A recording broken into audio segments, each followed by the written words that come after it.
Iya, seandainya saya tidak ngaji, mungkin saya tidak tahu ternyata Islam itu tidak hanya sebagai sebuah agama, namun pula sebagai sebuah mabda atau sebagai sebuah ideologi yang mengatur seluruh aspek kehidupan manusia, mulai dari dia bangun tidur sampai dia kembali ke tempat tidur. Ketika ngaji, ternyata baru tahu bahwa Islam itu tidak hanya mengatur hubungan manusia dengan penciptanya dalam masalah akidah dan ibadah, tidak hanya mengatur hubungan manusia dengan dirinya sendiri dalam masalah akhlak, pakaian, makanan, dan minuman, namun pula ternyata Islam itu juga mengatur hubungan manusia dengan sesamanya dalam masalah muamalah dan ukubat. Artinya apa?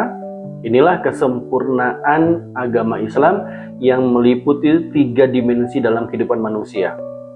Hablum minallah, hablum minan nas, wa hablum binafsi. Inilah kemudian kesempurnaan ajaran Islam. Artinya pula bahwa Islam ternyata menolak yang namanya paham sekulerisme. Karena sekulerisme meniadakan agama, meniadakan peran agama dalam kehidupan. Sekulerisme hanya mengajak manusia dalam aktivitas yang sifatnya spiritual, yakni memisahkan urusan agama dengan kehidupan.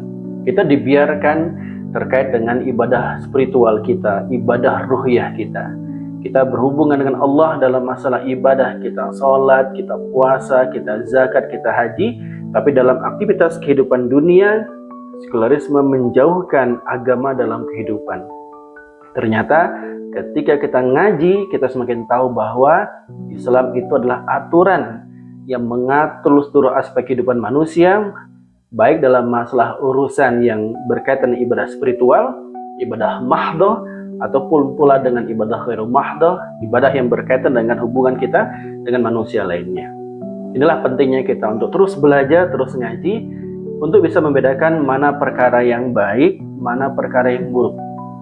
Seandainya saya tidak ngaji, maka saya tidak tahu mana perkara yang baik, mana perkara yang buruk. Karena baik itu menurut syariah, dan buruk itu pula menurut syariah.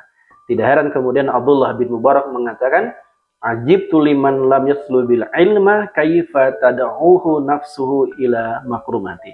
Kata beliau, aku heran dengan orang-orang yang tidak mau menuntut ilmu, bagaimana dia mengajak dirinya dalam kebaikan. Baik itu menurut syariah, bukan menurut akal manusia. Semoga tetap istiqomah untuk terus belajar mengaji Islam kafah. Assalamualaikum warahmatullahi wabarakatuh.